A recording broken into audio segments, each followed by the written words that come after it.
Back to my channel. आज की video में मैं बात करने वाली हूँ तुर्किश की टॉप यूनिवर्सिटीज़ के बारे में, जो कि मैंने नेक्स्ट वीडियो में बोला था कि मैं एक नए वीडियो में तुर्किश यूनिवर्सिटी के बारे में बात करूँगी।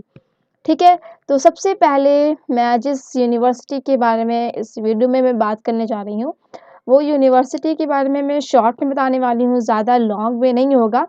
तो अगर आपको उस यूनिवर्सिटी के लॉन्ग में जानना है, उसके अनुसार डिटेल में जानना है, तो आप कमेंट में लिख के बताइएगा। अगर आपको जानना है तो मैं आपके लिए इस वीडियो बनाऊँगी, वरना मुझे कोई इतना इम्पोर्टेंट नहीं लगा था इसलिए मैं नहीं बनाई।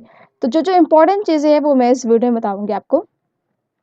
सबसे पहले कि तुर्किश की टॉप यूनिवर्सिटीज़ में आता है कॉस यूनिवर्सिटी। ग्लोबली इसको माना जाता है 350 रैंक पे वो आता है, और वो नून है इसलिए स्ट्रॉन्ग रिसर्च के लिए जिस भी स्टूडेंट को अगर रिसर्च करना है तो आप कॉच university is the best university, बहुत बेस्ट यूनिवर्सिटी है वो आपके लिए, और वो इंटरनेशनल आउटलुक के लिए भी देखा जाता है। उसके बाद है हमारा दूसरा यूनिवर्सिटी आता है मिडिल ईस्ट टेक्निकल यूनिवर्सिटी, जो कि हमारा अंकारा में पाया जाता है। ठीक है, सॉरी अंकारा में है। अंकारा जो है बेसिकली वो अंकारा में किस लिए फ़ेमस है, हमारा मिडिल ईस्ट टेक्निकल यूनिवर्सिटी हमारा फ़ेमस है इंजीनियरिंग के लिए और साइंस के लिए, ठीक है? और कंप्लीट एक्सेप्टेंस के लिए, रेट के लिए भी वो फ़ेमस है हमारा, ठीक है? उसके बाद हमारा तीसरी यूनिवर्सिटी आती है सेबानिक यूनिवर्सिटी, जो कि इस्तांबुल में है, और वो हाईली इंटरनेशनल ये ऑफरिंग प्रोग्राम्स करता है इंग्लिश में, ठीक है? बहुत अच्छा हाईली इंटरनेशनल है, मतलब कि बहुत ज़्यादा फेमस वो इस यूनिवर्सिटी है, और वो बहुत से ऐसे प्रोग्राम थे जो कि वो इंग्लिश में करवाता है, ठीक है?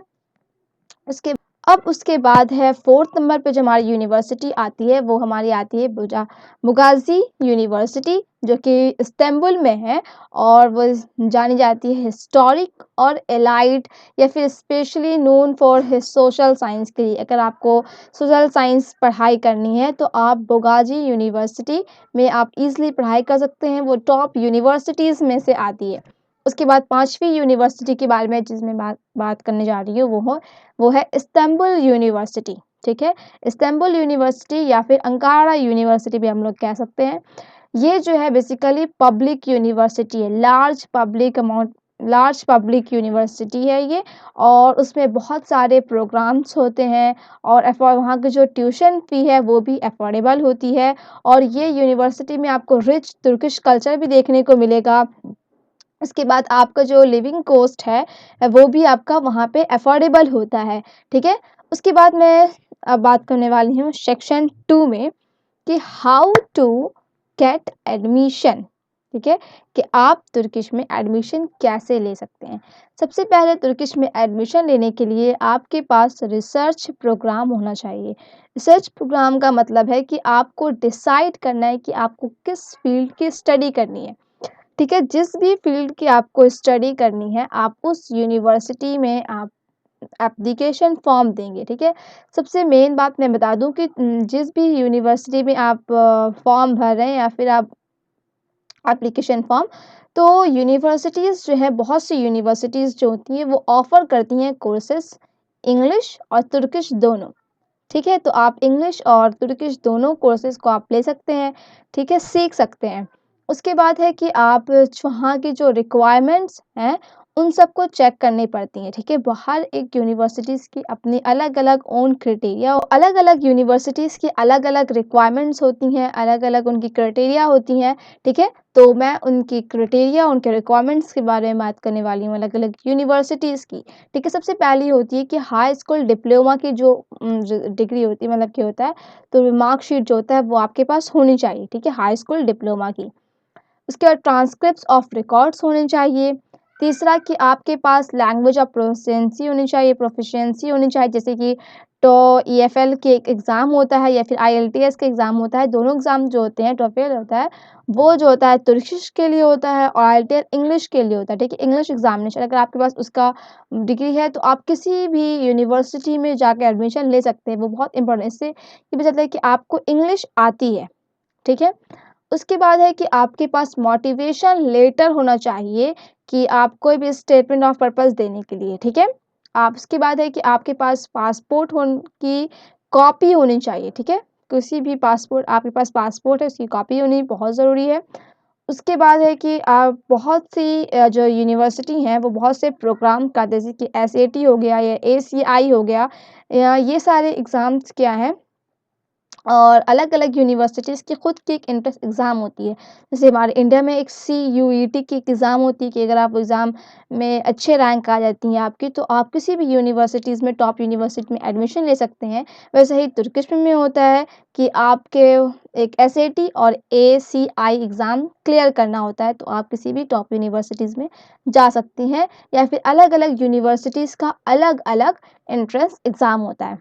ठीक है? तीसरा हमारा होता है अप्लाई ऑनलाइन, ठीक है? हमें वहाँ पे ऑनलाइन अप्लाई करना होता है, ठीक? कैसे अप्लाई करेंगे? सबसे पहले हम लोग को जिस भी यूनिवर्सिटी में आपको भरना है या फिर एडमिशन लेना है, तो उस यूनिवर्सिटी के ऑफ़िशियल वेबसाइट पे जाएँगे हम लोग। ऑफ़िशियल वेबसाइट पे जाने के बाद आता है हमारे पास एडमिशन पोर्टल। एडमिशन पोर्टल पे जाने के बाद हम लोग अपना एप्लीकेशन फॉर्म भरेंगे, वहाँ पे डाल देंगे, उसकी जितनी भी फ़ी होगी उसको पे कर देंगे, ठीक है? इस तरीके से हमारा एप्लीकेशन फॉर्म भरा जाएगा। उसके बाद अगर एप्लीकेशन फॉर्म भरा जाने के बाद हमने क्या करना है कि आपके पास एक्सेप्टेंस लेटर आएगा। मतलब कि अगर आपको उस यूनिवर्सिटी एक्सेप्ट कर लिया है कि आप तुर्किश में आकर पढ़ सकते हैं, तो आप वहाँ पे जाकर ईज़िली पढ़ सकते हैं, ठीक है? और मैं बता दूँ कि ये लेटर आने के आपको फ़ौरन बाद ही आपको अपना क्या बोलते हैं, तैयारी करनी शुरू कर देनी, मतलब कि स्टूडेंट वीज़ा सब कुछ बनाना शुरू कर देना चाहिए। ठीक है? उसके बाद मैं बता दूँ कि जितनी भी ये सारी यूनिवर्सिटीज़ की जितनी भी फ़ॉर्म निकलती हैं, वो जनवरी टू मार्च में निकलती हैं। तो आप जनवरी टू मार्च में याद रखना कि जनवरी टू मार्च के बीच में ही आपको अपनी एप्लीकेशन फ़ॉर्म भरनी होती है, वरना आप साल आपका ख़त्म हो जाएगा, फिर आप नहीं भर पाएँगे। तो इसलिए हमारा साल बर्बाद हो जाता है, इसलिए मैं ये बहुत इम्पोर्टेंट चीज़ है कि एप्लीकेशन फ़ॉर्म हमारा जनवरी टू मार्च के बीच में ही निकलता है। तो अगर आपको फ़ॉर्म भरनी है या तुर्किश यूनिवर्सिटी में जाने के लिए, तो आप इसी बीच में भरिएगा, जनवरी टू मार्च के बीच में। उसके बाद हमारा 5th पॉइंट है कि एप्लीकेशन अप्लाई फॉर स्कॉलरशिप के लिए। उसके बाद आप उसके जब यूनिवर्सिटी आने आपको एक्सेप्टेंस लेटर दे दिया है, मतलब कि आप उस यूनिवर्सिटी में आके पढ़ सकते हैं। उसके बाद आप वहाँ पे स्कॉलरशिप के लिए अप्लाई करिए। तो अलग-अलग यूनिवर्सिटीज़ की जो अलग स्कॉलरशिप्स होती है, वो अलग-अलग होती हैं, ठीक है? तो वो भी एक ऑप्शनल चीज़ होती है, किसी भी यूनिवर्सिटीज़ में होती हैं और किसी में नहीं होती, तो वो ऑप्शन में होती है। उसके बाद फिर आप अपने प्रिपेयर कर लीजिए अराइवल के लिए कि आप तुर्किश यूनिवर्सिटी में जाना है हमको, तो उसके लिए आपको किस-किस डॉक्यूमेंट्स की ज़रूरत पड़ने वाली है। जैसे कि अकोमोडेशन के लिए या फिर ट्रैवल रजिस्टर होनी चाहिए यूनिवर्सिटी के बाद आपका। उसके बाद है कि आपके पास रेसिडेंस परमिट होनी चाहिए, ठीक है? अराइवल के जस्ट जैसे रेसिडेंस परमिट जो होती है वो हमें भरनी होती हैं जस्ट अराइवल के 30 डेज़ के बाद आफ्टर, ठीक है? और ये सारी की सारी बातें मैंने डिटेल में कर दी हैं पहले वाले वीडियो में, स्टडी इन तुर्की में। सो अगर आपको वो वीडियो देखनी है तो मैं लिंक उसका डिस्क्रिप्शन में डाल दूँगी, आप वहाँ से देख सकते हैं। Thank you so much for watching this video. I hope that you like this video. If you like this video, like and subscribe to my channel, and bye.